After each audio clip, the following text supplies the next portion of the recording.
जय श्री कृष्णा। कार्तिक मास कथा अध्याय 24वां। भाइयों बहनों, व्रत कथा हिंदी चैनल में आपका स्वागत है। आज हम आपको सबपा पढ़ने वाली कार्तिक मास कथा का 24वां अध्याय सुनाते हैं। राजा पृथु बोले, हे मुनिश्रेष्ठ, आपने तुलसी के इतिहास, व्रत, महात्म्य के विषय में कहा। अब आप कृपा कर मुझे यह बताइए कि कार्तिक मास में क्या और भी देवताओं का पूजन होता है? यह भी विस्तार पूर्वक बताइए। नारद जी बोले, पूर्व काल की बात है। सह्य पर्वत पर करवीकर में धर्मदत्त नामक विख्यात कोई धर्मज्ञ ब्राह्मण रहते थे।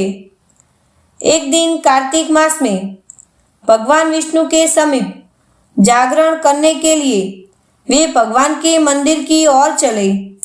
उस समय एक प्रहर रात बाकी थी। भगवान के पूजन की सामग्री साथ लिए जाते हुए ब्राह्मण ने मार्ग में देखा कि एक भयंकर राक्षसी आ रही है। उसका शरीर नंगा और मांस रहित था। उसके बड़े बड़े दांत, लपकती हुई जीभ और लाल नेत्र देखकर ब्राह्मण भय से थर्रा उठे। उनका सारा शरीर कांपने लगा। उन्होंने साहस करके पूजा की सामग्री तथा जल से ही उस राक्षसी के ऊपर प्रहार किया। उन्होंने हरि नाम का स्मरण करके तुलसी दल मिश्रित जल से उसको मारा था, इसलिए उसका सारा पातक नष्ट हो गया।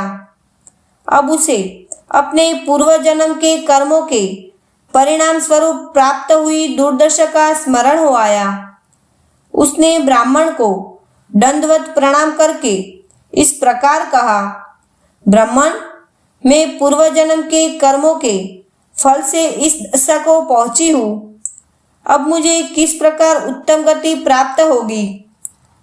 धर्मदत्त ने उसे इस प्रकार प्रणाम करते देखकर आश्चर्यचकित होते हुए पूछा, किस कर्म के फल से तुम इस दशा को पहुंची हो?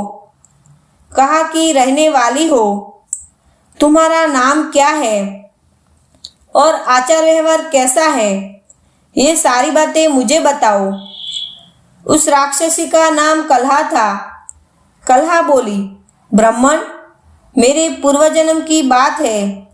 सौराष्ट्र नगर में भिक्षु नामक एक ब्राह्मण रहते थे। मैं उनकी पत्नी थी। मेरा नाम कलहा था और मैं बड़े क्रूर स्वभाव की स्त्री थी। मैंने वचन से भी कभी अपने पति का भला नहीं किया। उन्हें कभी मीठा भोजन नहीं परोसा। सदा अपने स्वामी को धोखा ही देती रही। मुझे कलह विशेष प्रिय था, इसलिए मेरे पति का मन मुझसे सदा अर्धिंग रहा करता था। अंततो गत्वा उन्होंने दूसरी स्त्री से विवाह करने का निश्चय कर लिया। तब मैंने विष खाकर अपने प्राण त्याग दिए। फिर यमराज के दूत आए और मुझे बांधकर पीटते हुए यमलोक में ले गए। वहां यमराज ने मुझे देखकर चित्रगुप्त से पूछा, चित्रगुप्त, देखो तो सही, इसने कैसा कर्म किया है। जैसा इसका कर्म हो उसके अनुसार यह शुभ या अशुभ प्राप्त करे।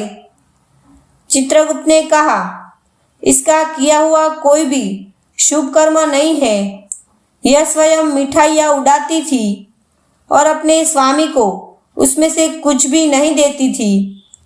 इसने सदा अपने स्वामी से द्वेष किया है, इसलिए यह चमगादुरी होकर रहे तथा सदा कलह में ही इसकी प्रवृत्ति रही है। इसलिए यह विष्टा भोजी सुक्री की योनि में रहे।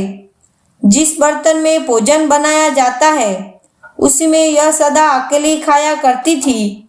अतः उसके दोष से यह अपनी ही संतान का पान करने वाली बिल्ली हो। इसने अपने पति को निर्मित बनाकर आत्मघात किया है, इसलिए यह अत्यंत निंदनीय स्त्री प्रेत के शरीर में भी कुछ काल तक अकेली ही रहे। उसे यमदूतों का द्वारा निर्जल प्रदेश में भेज देना चाहिए। वहां दीर्घकाल तक यह प्रेत के शरीर में निवास करे। उसके बाद यह पापिनी शेष 3 योनियों का भी उपभोग करेगी। कलहा ने कहा, विप्रवर, मैं वही पापिनी कलहा हूँ। इस प्रेत शरीर में आए मुझे 500 वर्ष बीत चुके हैं। मैं सदैव भूख प्यास से पीड़ित रहा करती हूँ।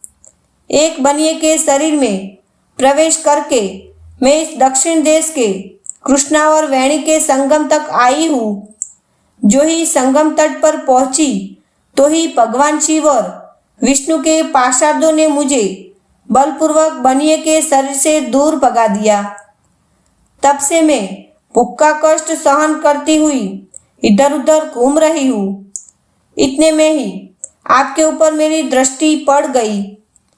आपके हाथ से तुलसी मिश्रित जल का संसर्ग पाकर मेरे सब पाप नष्ट हो गए हैं।